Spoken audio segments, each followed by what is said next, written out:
I want you to think back with me to a time when you were more hungry or thirsty than any other time you can remember. For me, it was hiking one day in the Superstition Mountains in Mesa, Arizona. I'd seen them off from a distance. I wanted to go for a hike, and so I began climbing up this trail called the Siphon Gulch Trail that went up to this huge cliff called the Flatiron. And it was a great trail. And as I got into it, though, I began to realize it was a lot longer and a lot more steep than I had planned on. Well, I was getting into it, I was enjoying it, and I was only an hour or so away from the top of the cliff, so I just kept on going. But I had not planned to bring enough water with me that day. I didn't bring very much at all. And so by the time I got up to the cliff, I was parched. And by the time I made it back down to my vehicle, well, I don't remember a time I was more thirsty. Now, there is an unpleasantness about that kind of thirst. It's not something you want to seek usually. It's almost a primal worry within your body. I have to have this. And it can be that way with extreme hunger, of course, too. We don't really experience it that much here in our country, but if you ever have, you know it just consumes you. So what can Jesus mean when he tells us, as we continue to go through the Beatitudes and the Sermon on the Mount, what can Jesus mean when he tells us that blessed are the hungry, those who hunger and thirst for righteousness, for they will be filled? Well, let's explore that if we can. Now, I had originally thought I was going to do several of these Beatitudes together, but I want to just do this one today because it allows us to explore it more deeply. But it also gives us a few minutes to explore the overall scope and sequence of the Beatitudes and how it fits in. Because in many ways, this Beatitude here is kind of the hinge of the door that helps explain so much of what's going on. Now, what do I mean by that? Well, first of all, there seems to be a logical progression to these first four Beatitudes. Being poor in spirit means recognizing our bankruptcy before God and our nothingness apart from the Creator.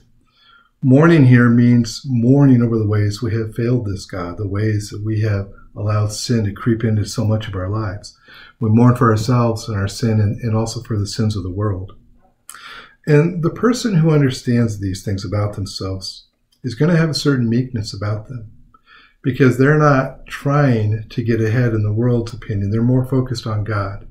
They're meek and they're humbled and trusting towards God because they know they have no claims and they deserve nothing, and that God is still incredibly good to them. Now, it's this kind of person who's focused on God, and they begin longing very naturally then. They begin longing for God's righteousness. So there's a progression here, right? It's the person who hungers for righteousness that has also been poor in spirit and mourn over their unrighteousness. And they're meek before God because they see that. And yet that very meekness wants them or drives them to want this God and his righteousness more. Now, the second thing we see here, there's actually a division between the first four and the last four, the Beatitudes. I kind of put it like this. If I could put it in something of a chart, you've got the first four here, and then you've got the second four. But if you're reading this in the Greek language, something immediately strikes you.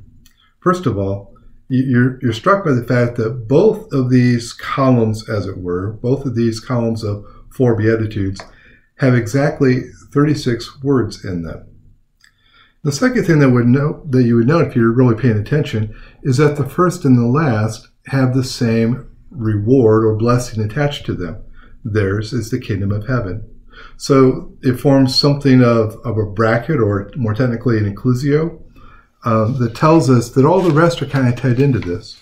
And then the third thing we would recognize is that the fourth Beatitude and the eighth seem to mirror each other in some way.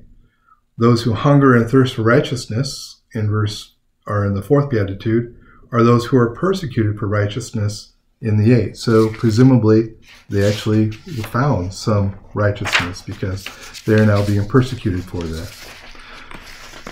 Now, if we look at all this together, then I think we could come up with these 4 items to highlight here. The first beatitude has a promise, for theirs is the kingdom of heaven, and so does the last. This is created in inclusio. This tells us that the Beatitudes, and indeed the whole Sermon on the Mount, to which they are a prelude, are about the kingdom of heaven.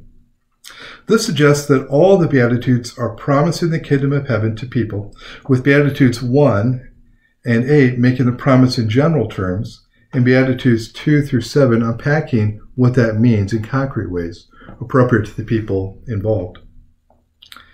Third, the emphatic focus of the Beatitudes is that of righteousness. And in Matthew's gospel, that always means holy and ethical action. This is a non-negotiable sign of the kingdom. And you see that especially in later on in the same chapter in 5:20, where Jesus tells us, unless our righteousness exceeds that of the scribes and the Pharisees, you will not enter the kingdom of heaven. Now, let's stop there for a second. If we know anything about the scribes and the Pharisees, this seems not like good news, but instead like an incredible burden. The Pharisees especially were known for doing all kinds of ceremonial and very much outward-oriented and very minute attention to the law. They were known for giving them whole selves to being righteous or holy. These are people who would tithe a portion of their mints and their spices. These are people who would have rules about how often you would wash your hands, 3 times, 4 times before each meal.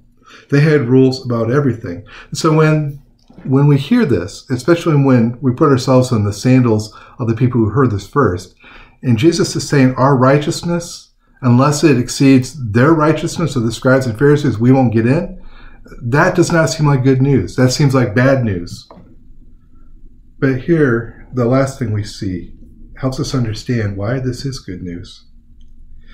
Because the righteousness that Jesus is talking about will indeed go past, exceed, transcend, be of a completely different kind than the righteousness of the Pharisees. The Pharisees had an outward righteousness.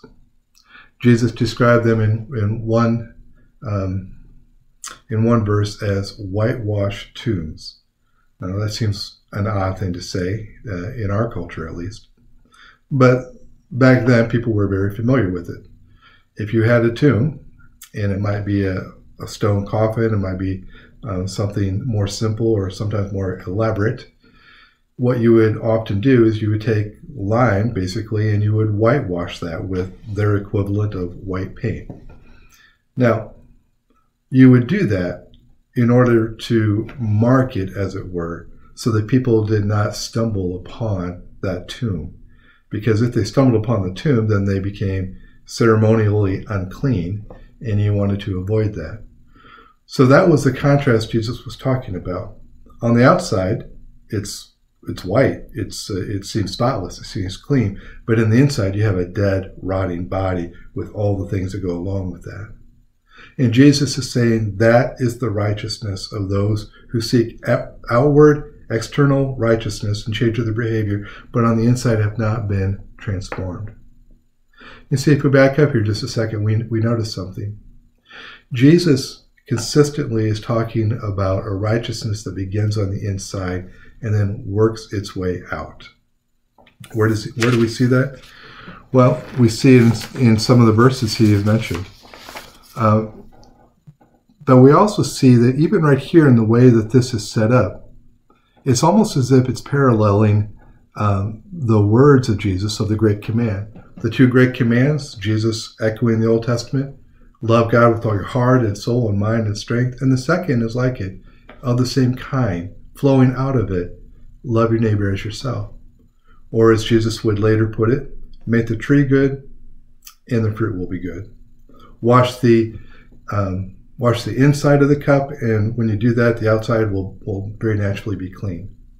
So, to go back to our points here, The eight Beatitudes can be viewed as two stanzas, with the first focusing on inward transformation before God, and the second as outward righteousness toward God. This reminds us that true righteousness is first inward and then outward.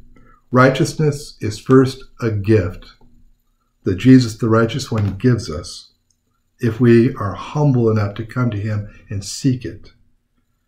Righteousness is first of all a gift, and then a calling, and then a destiny. Righteousness is first a gift, and then a calling, and then a destiny. What I mean by that is this: we're not righteous on our own. None of us are. Romans 3 says, there are none righteous, no, not one. And yet that same chapter, Romans 3, goes on to talk about how through the sacrifice of Jesus and the gift of the cross, we can be given a righteousness from God, in which our guilt is placed upon him and his righteousness is placed upon us. Therefore, righteousness becomes, first of all, a gift.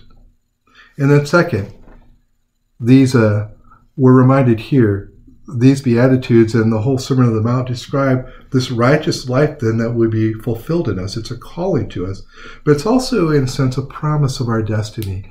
This is ultimately what we will be like, and this is why we should focus on building these things in right now. So, why should we seek to be hungry for righteousness? Well, righteousness is exactly what we are created for. It's simply being the right kind of person. Now, how do we get there, though? It's interesting. I mean, it's to hear all this and to know this about hungry and thirsty for righteousness and how it fits in. But if we ask a deeper question, the more personal question, we might come up with something like this: how hungry am I for this kind of righteousness?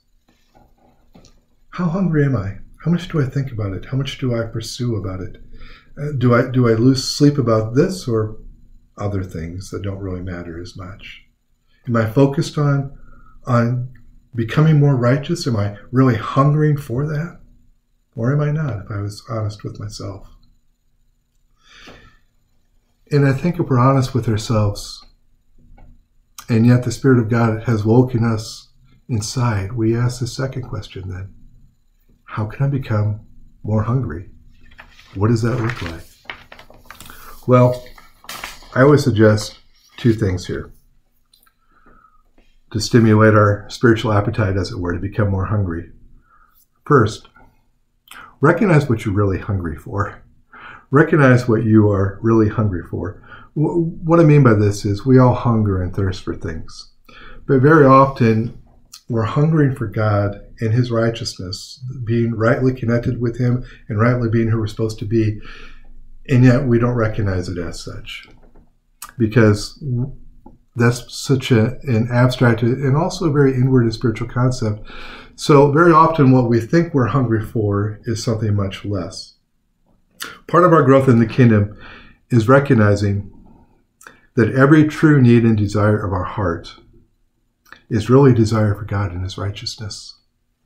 Augustine puts it so well, as he always does, perhaps the best line ever written outside the scriptures: our hearts are restless until they find rest in thee. Our hearts are hungry until they find fulfillment in you, God. Think through what occupies your dreams and your anxieties. At the core there, you will find a desire for something only God can fulfill. And he fulfills that by allowing his grace that got you into the kingdom to be applied to all the needs, all the things that you think you're hungry for. We always need either a deeper understanding of God's grace, or maybe put another way, a deeper drink of that grace. Now, that's all abstract, so let me see if I can flesh it out here a little bit. I may feel a need, I may feel a hunger for more success in my career, or more success in my schoolwork, my academic career, some extracurricular activity. I examine that hunger before God, and I find really it's a hunger to feel important and special. My success in my career or sports or whatever is simply the way I think I would feel more special and important. Now, the desire to feel special and important isn't wrong. It's part of the way God made us because, in fact, we are important and special. But using achievement to get there won't work in the long run because there's always someone who is more successful and has better achievement in that area than we do. So what do? What should we do? We find our happiness, our worth, our specialness, our value. We find that in the fresh understanding of the gospel, a reminder of the gospel, that in the end, it's only God's evaluation of me that matters. And the way that he has responded to me in love at the cross shows me that his heart is still towards me, that I am special, I am valuable in his eyes, the eyes of the only person that matter. And it's living out that, or more properly, letting that transform all those fears about who I am and whether I'm good enough. That is what brings the big difference here. Now, here's the second thing. I said that the way to get hungry was, first of all, to recognize what you're really hungry for, to do some inner examination about that. Here's the second thing. Refuse to spoil your appetite. Refuse to spoil your appetite. I choose that phrase, of course, from our common experience as children and then later on as parents. One of the parents has worked hard for several hours to prepare a delicious, nutritious meal. And they've got chicken in the oven, they've got vegetables on the stove, they've got bread and fruit already on the table. And the child comes in and he wants some potato chips or cookies or some sort of candy. And what does the parent tell them? No. Why? Because you'll spoil your appetite. Now, if this child is both unwise and somewhat of a philosopher, many philosophers are somewhat unwise, so it's not a rare combination, but if this child is a quasi-deep thinker, he may ask this question, wait a second, how will I spoil my appetite? Isn't that what chips and ice cream and these other foods are for, to satisfy my appetite? Why else do they exist? I mean, I've got hunger, they take the hunger away. What's the problem? Well, we know the problem, right? Even if the child doesn't. To satisfy one's appetite on junk food a half hour before supper is on the table is to not only ruin the shared social experience of that meal within the family, but it also keeps you from consuming what your body really needs, what it's really hungering for.